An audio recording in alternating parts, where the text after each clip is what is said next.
All right. Good morning, guys. Let's go ahead and get it started today. Can I get someone in the chat to make sure? Let me know that you can hear me.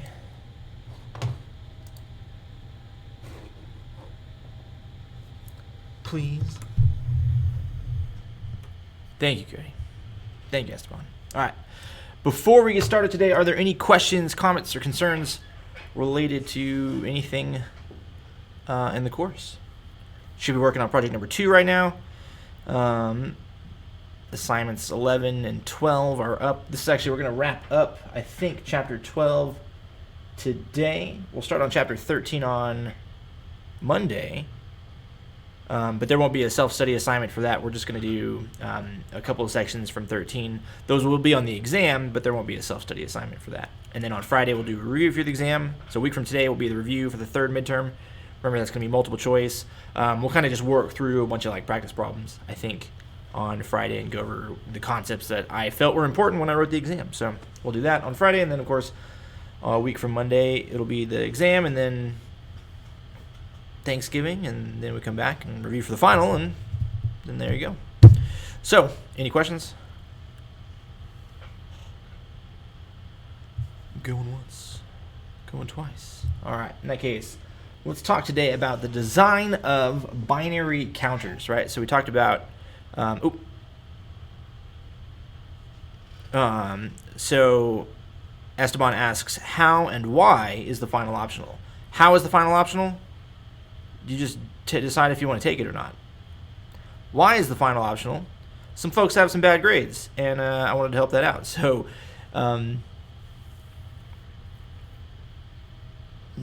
because I wanted to, I guess is the answer, yeah. Give folks a chance to either call it it's been a stressful semester. It's been kind of a depressing semester, I think, for a lot of people. So you kind of have the option of taking the exam and making your grade better, or just saying, meh, I don't worry about it, and moving on with the rest of your life. Thank you, Adrian.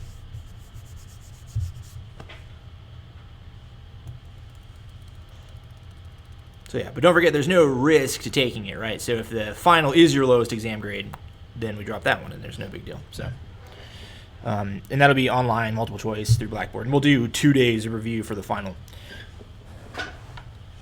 So I would encourage folks to take the final, because I have a sneaking suspicion that the final exam, as long as you study and apply yourself, will actually be a lot easier than the other midterm exams were. So I bet it'll be a good thing. Anything else related to the final exam before we dig into these counters?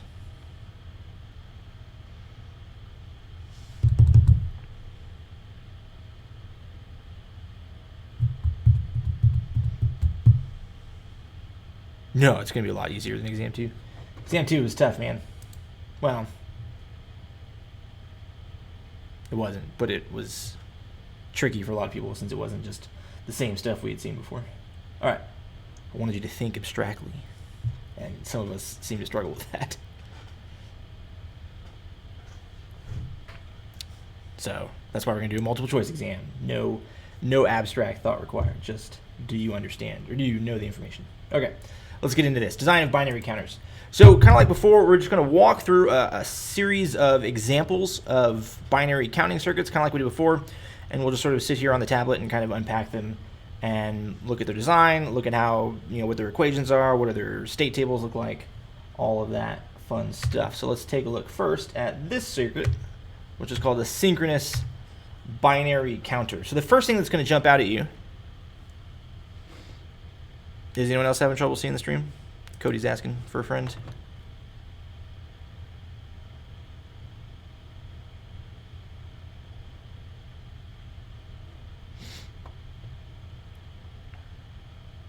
I don't know why I stopped to address that. It's not like I can do anything about it. So, Cody, I'm sorry yours is being a little glitchy. Okay, let's look at this one, synchronous binary counter. Now the first thing that we need to remember or to notice about this guy is, if I can get the pin to work,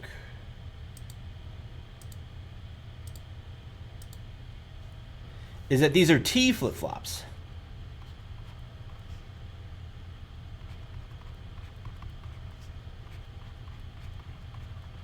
All right. So these are T flip-flops, not D flip-flops. We briefly talked about T flip-flops when we went over flip-flops, but let's really sort of quickly go over what that is. So if we have, let's say, an input T, let's draw the table for it, and a Q, so an input T, present state Q, and a Q plus, and we've got 0, 0, 0, 1, 1, 0, 1, 1, and then let's see, what happens if T is equal to 0, then Q remains the same. So if Q is 0, Q plus will be 0. If Q is 1, Q plus will be 1. But if T is 1, it flips over, right? So 0 becomes 1, and 1 becomes 0. So this is also, the reason it's a T flip-flop is T stands for toggling flip-flop. When you give it a 1, the output state is going to toggle back and forth between 0 and 1. So let's see how that applies here. We don't even really need to look at the table, although we will next, right? Here we have just a 1 on the input of the first T flip-flop, which means that this A is going to be, toggling between 0 and 1 and back and forth, right? So let's see. So when A is 0, right, B will stay the same, but when A is 1, then B flips over. So anytime A is 1, B toggles over. And then, of course, here we have an AND gate with A and B. So when both A and B are 1, then TC is 1 and C toggles over. In fact, it might actually be easier to visualize this one with the table. So let's take a look. So the T flip-flop inputs, so we've got present state, we got next state, and we got our flip-flop inputs themselves. So what it means is if everything is 0, notice that we've got all 1s here on our equations for TA. A is toggling back and forth from 0 to 1. Well, that happens in the present state anyway. But let's see here. When A is 1 and everything else is 0, then B goes to 1 and A goes to 0, right? Because it toggled over. Now here on the next one, where B is equal to 1 and A is equal to 0, then B is going to stay at 1, and A, since A is always toggling, right, A is going to toggle back to 1. Here we've got where B is equal to 1 and A is equal to 1. Remember, that's the AND gate attached here at TC. Means that C now is going to toggle from 0 to 1. And both of these guys, so B is attached to 1, so it's going to toggle to 0, and A always toggles, so it's going to go back to 0. What we see here is the effect of, we're just sort of counting up, right? The next state is just the next number in the binary sequence. 0 goes to 1, 1 goes to 2, 2 goes to 3, 3 goes to 4, 4 goes to 5, 5 goes to 6, 6 goes to 7, and then 7, all 1s, goes back to 0. So it's going to toggle 1, 2, 3, 4, 5, 6, 7, and go back to 0.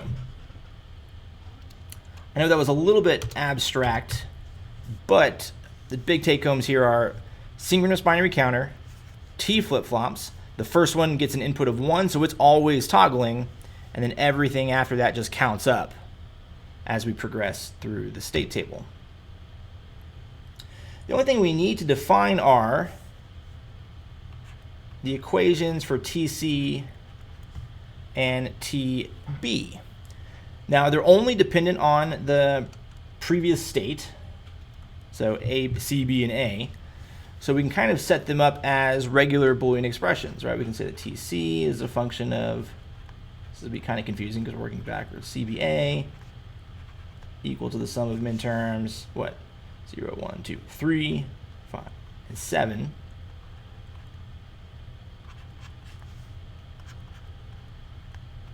TB is equal to a function of CB and A, and is equal to the sum of midterms 1, 3, 5, and 7. So if we take these guys and throw them into a K-map, this is what we'll get. Here's our K-map for TC, our K-map for TB. TC is just this column right here, so it's going to be A and B, or B and A. And TB is this group of 4. right, which is around what? TB is just equal to A. And that, of course, is what we saw in our diagram. TC is equal to A and B, and TB is just equal to A. And TA, of course, is equal to 1. So that's a basic counter. T flip-flops just sort of tied together in a strand there. Are there any questions about that?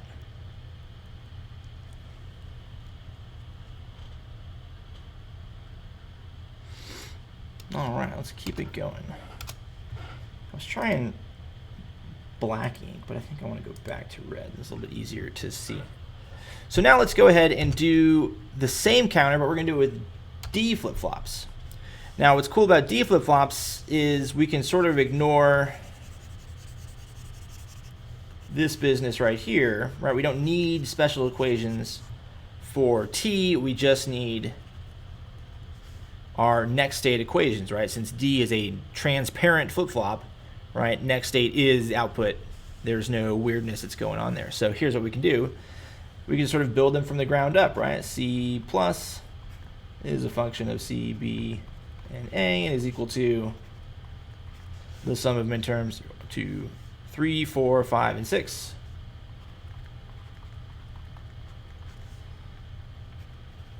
B plus is a function of C, B, and A, and is equal to the sum of midterms 1, 2, 4, and 6. And A plus is also a function of C, B, and A, and is equal to the sum of midterms 0, 2, 4, and 6.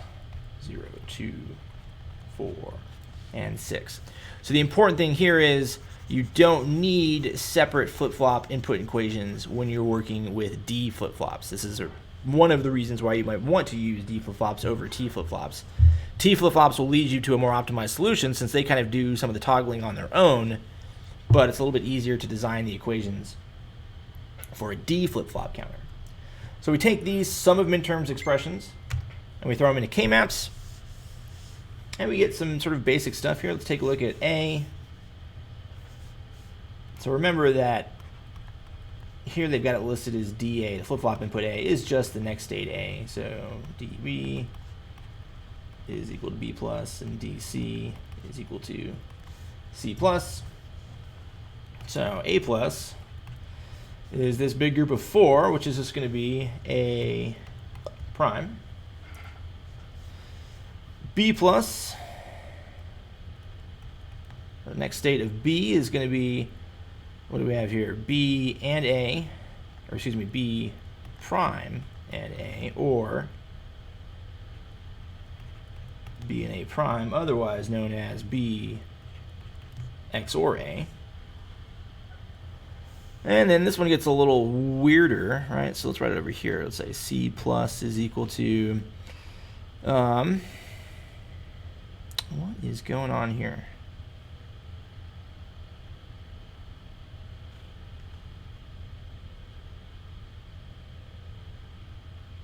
Like it almost looks like it has a group of 3 drawn. That can't be right. Let's see.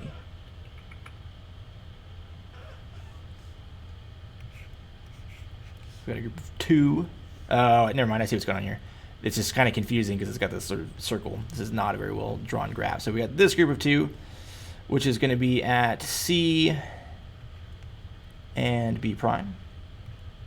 Or then this group of 2, which is going to be at C and A prime. Or this guy right here, which is going to be C prime and B and A. And so let's see. All right. We got to do a little bit of simplification here. The first thing we can do is factor out the C from this first term and get C and B prime or A prime, or C prime and BA. We can apply De Morgan's theorem here.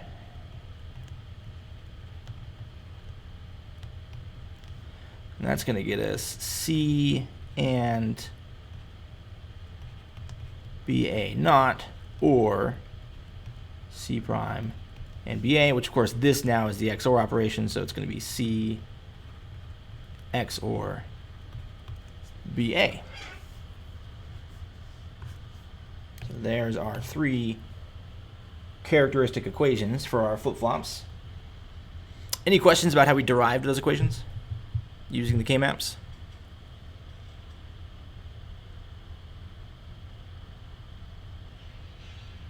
All right. So here we've got on the next slide just the exact same stuff listed out. A plus is equal to A prime.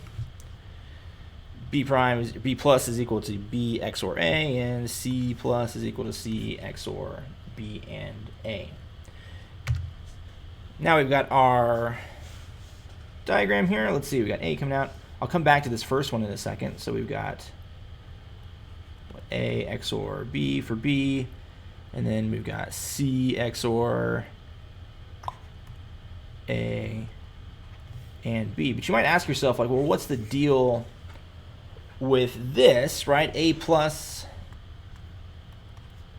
which is equal to D sub A, is supposed to be equal to A prime. One of the things that you'll find when you're looking at flip-flop diagrams is designers don't like to use the prime output. All right, so instead of tying this guy around, what you'll see is an XOR gate XORed with 1, right? Remember, so A XOR with 1 is equal to A prime. So rather than using the prime output of the flip-flop, you're going to stick to just using the regular output, the A output, and pass it through an XOR gate and give it to D. It's kind of a strange thing, but it's a convention that you'll see a lot when you look at counters, especially in any kind of flip-flop register circuit. So, any questions about this circuit?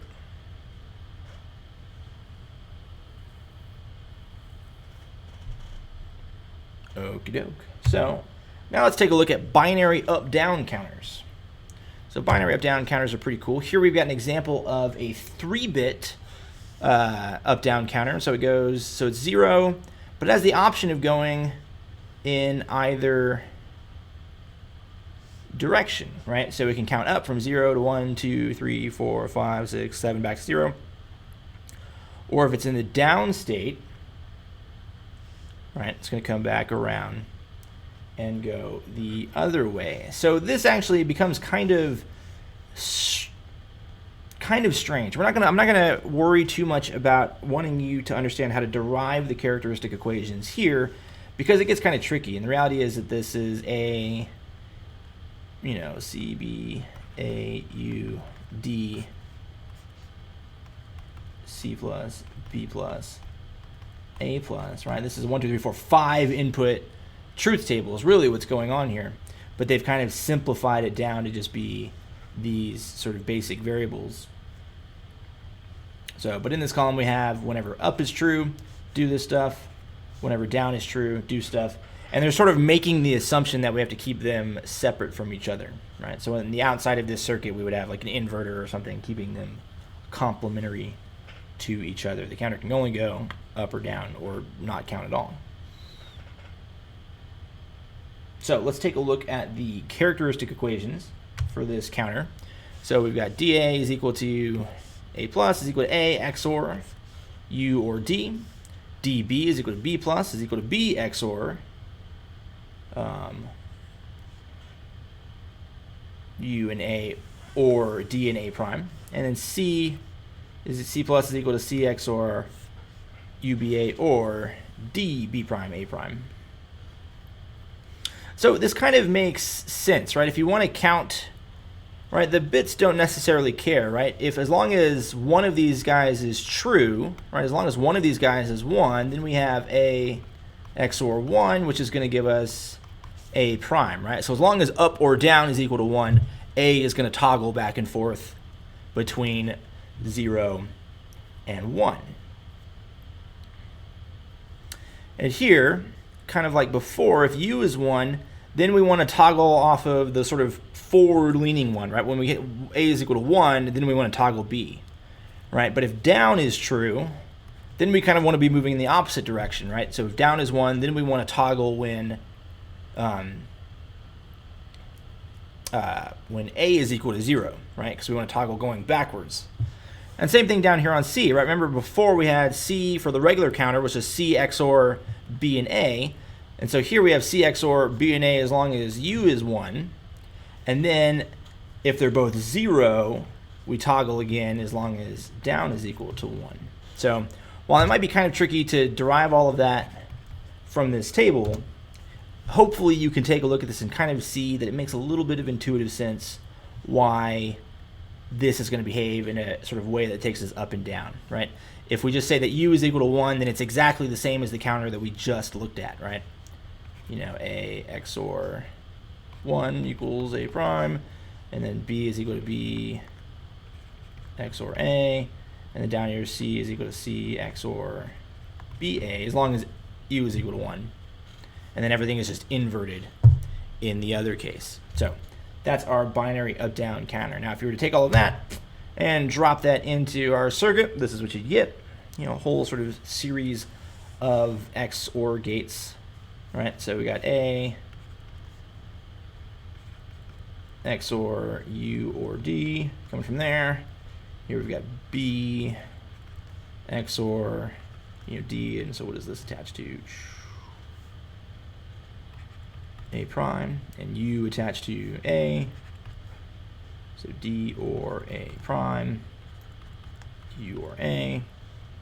Oh, excuse me. That'd be D and A prime, and U and A. And then this would get us D and A prime, or U and A. And then here finally we've got C XOR. Down here we've got what? U and A and B. And here we've got D and A prime and B prime, and this gets us D, A prime, B prime, or UAB.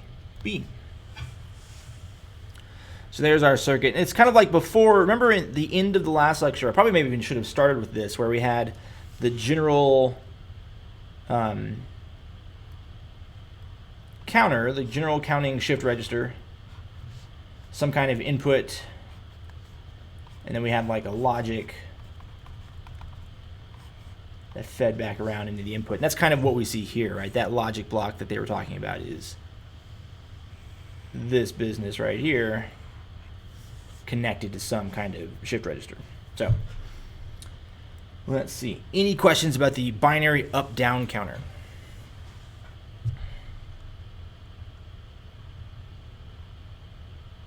All right.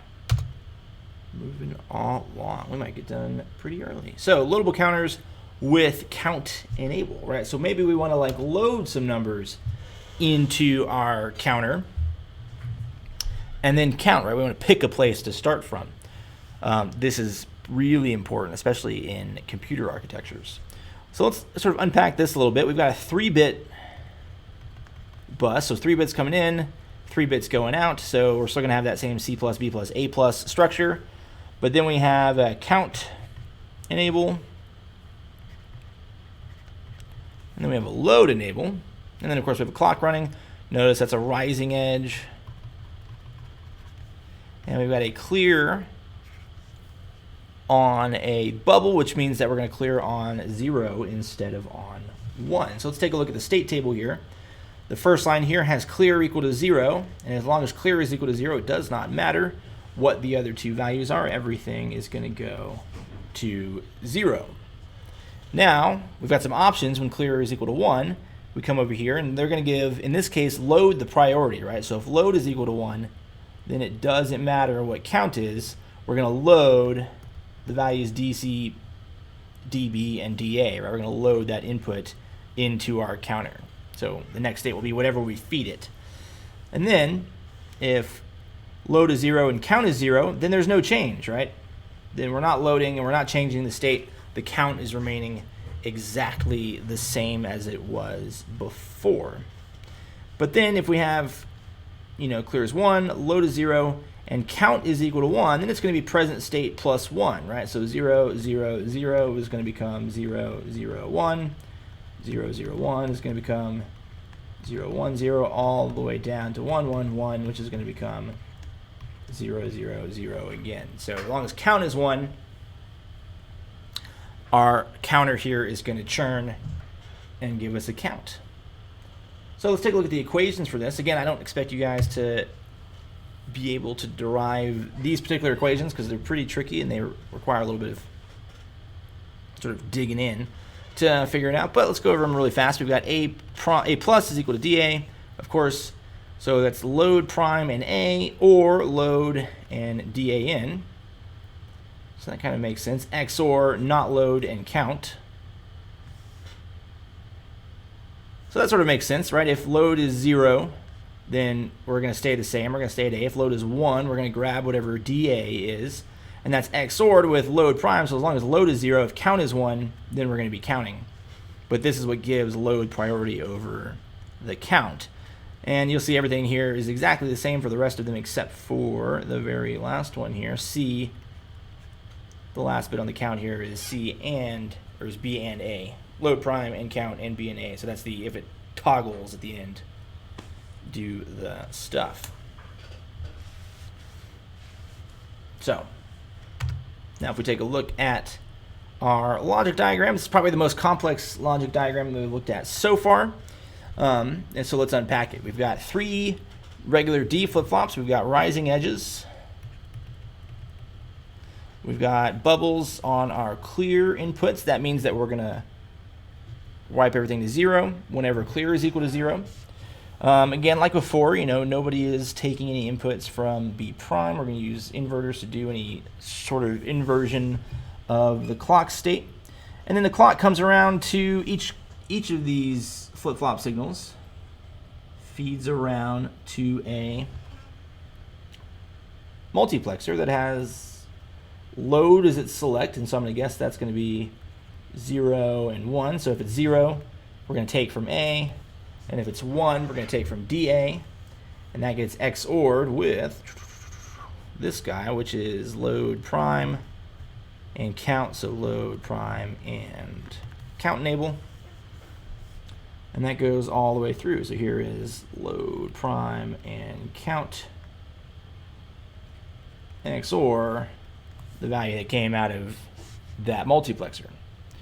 Let's go over to the next one. It's mostly the same except for we have now load prime and count and A. Other than that, everything else is the same, right? We got B on the 0. On 1, we're grabbing DB, feeding it that XOR gate. And then we move over to the next one, which again is going to be load prime and count, but now it's going to be B and A. All right, so we want to toggle every time both A and B are both true. But aside from that, everything else is the same, right? C on the 0, DC on the 1 for load, pass the XOR gate. All is groovy. All right, loadable counter with count enable. Any questions about this example?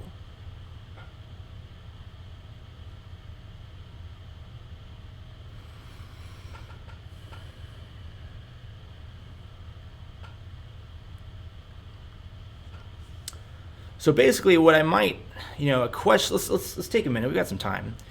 An exam question related to this slide might look something like this. Let's say, so perk up if you're not paying attention, right? So if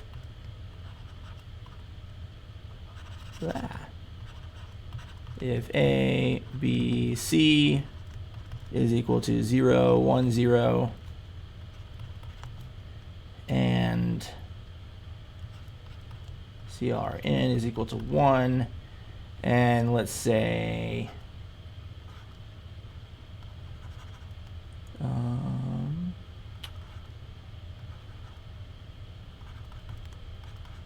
DA, DB, DC is a lot to unpack here, right? Is equal to 1, 1, 1, and load is equal to 0 and count is equal to 0, what will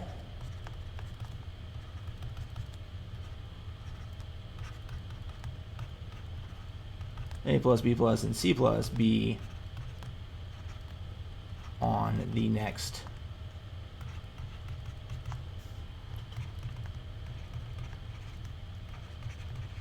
rising edge of the clock? So let's go back to the beginning, right? So if A, B, C is equal to 0, 1, 0, that is a 0, a 1, and a 0. If clear is equal to 1, if DA, DB, and DZ are all equal to 1, if load is 0, if count is 0, what will A, B, and C be on the next rising edge of the clock? Anyone want to wager a guess?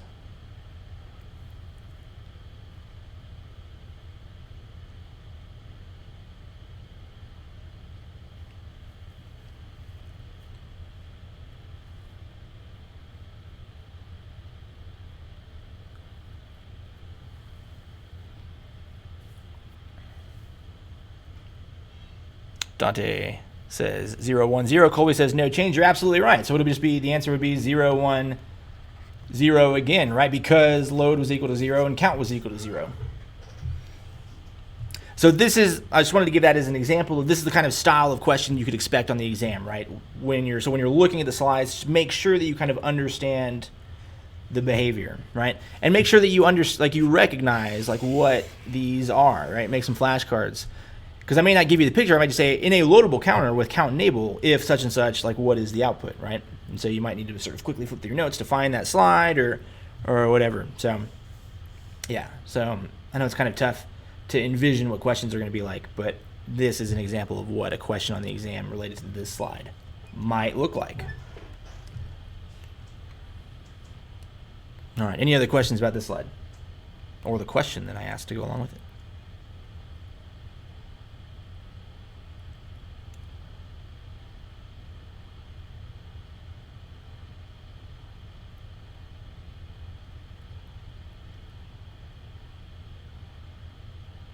It's already posted. I posted it like an hour ago. When will the lecture be posted? Like within 30 seconds as soon as I finish the lecture. I've gotten pretty good at just like doing them straight. And then I'll post it on YouTube, and I'll throw the link here in the chat, and then it takes YouTube like a half hour for it to finish processing the video, so you can't access it right away, but usually it's within 10 to 20 minutes. Dante is typing.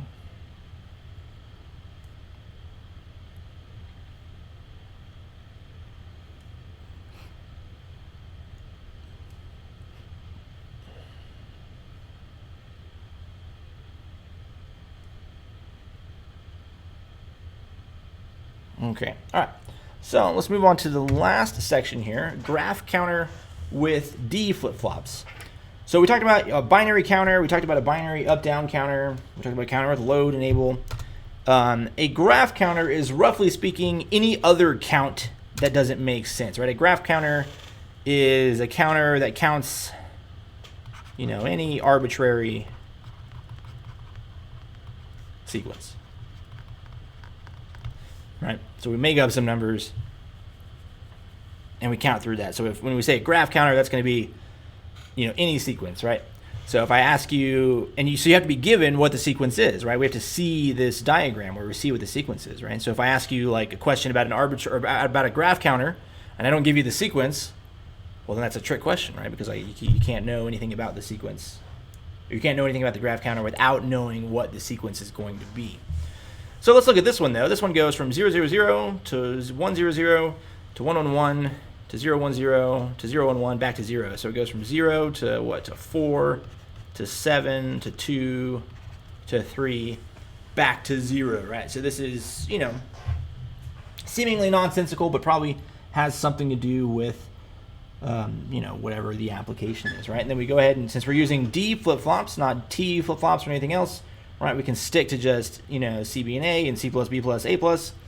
and draw our stuff out like normal. So we can start to derive our equations. So we can say C plus is a function of C, B, and A. But now, a couple of things, right? So sum of midterms, what, 0, 4, and 7, or the sum of don't care. So notice that 0, 0, 1 never appears anywhere in the graph, which means that input never occurs, which means that becomes a don't care. All right, so any input value that doesn't appear in the graph is a don't care condition. So we could say that C plus is also, or the sum of don't cares 1, 5, and 6. Let me write over here, B plus is a function of C, B, and A, and is equal to the sum of midterms 2 and 7, or the sum of don't care is 1, 5, and 6. And finally, A plus is a function of not C plus, but just C, B, and A, and is equal to the sum of midterms 2 and 4. That's it. Oops, did I forget one? This should be B plus should be 2, 4, and 7. And this one is 2, 4, or the sum of don't care is 1, 5, and 6. All right, so let's click on to our K-maps. So we've got these guys for C plus, B plus, and A plus listed out as don't cares. So here for C plus, we've got just 1, 1 on the top row here, but we've got 2 don't cares down the bottom row, so we can actually create a group of 4. So we'll say that C plus is equal to B prime. Here it's not quite so easy. We are going to have, let's see, a group of 4 right here. So we'll say that B plus is equal to C, or I guess we have to make a group of 2 just like this. So BA is 1, 0, so it's going to be or B and A prime. All right, A plus is going to be also kind of lame, so let's see, it's going to be, I guess, a group of 2 like so. So that's going to be C, so A plus is equal to C and B prime, or this is, let's see, B and A prime.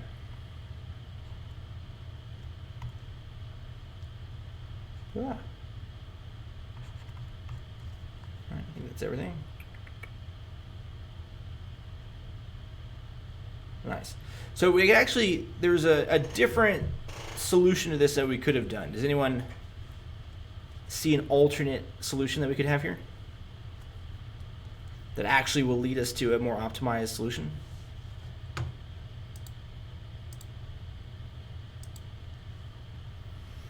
So what if on this first group, instead of doing this one and this X, I do instead this group here, right? That'll give me A plus is equal to C and A prime. I want to keep that group. That'll give me B and A prime. And then of course I can now factor out the A prime and C or B. I color green was not a great choice. Nah, it looks better on the screen. Okay. So here we've got 2 possible solutions. We're going to go with the one in green because it leads us to a little bit of a better, more optimized solution. So any questions about how we solved these K-maps?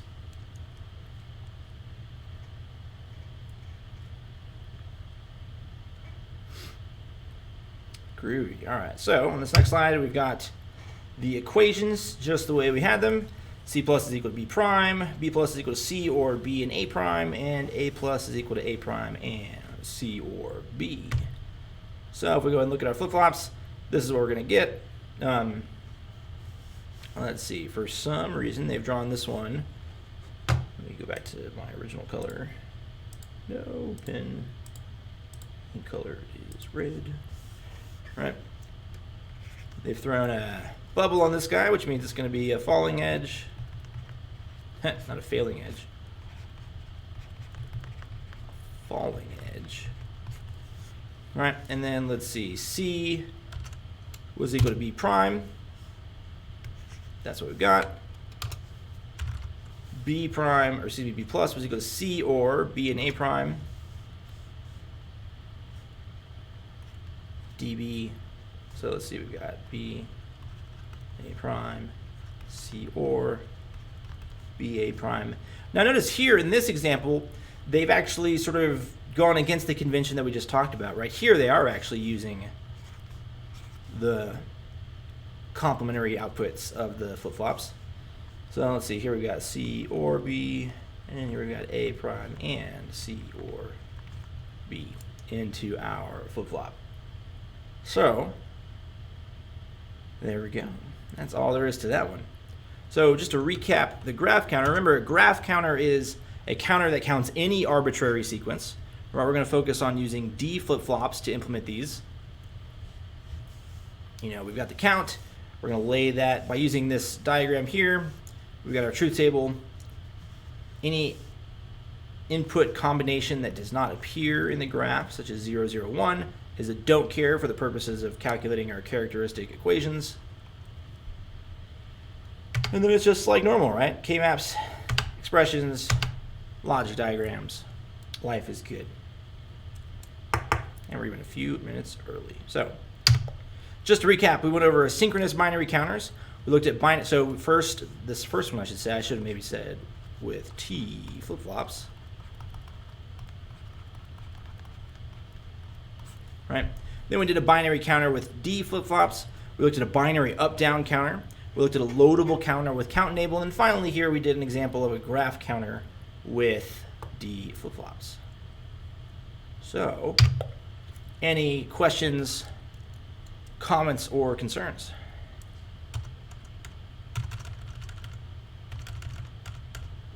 Before we call it a day.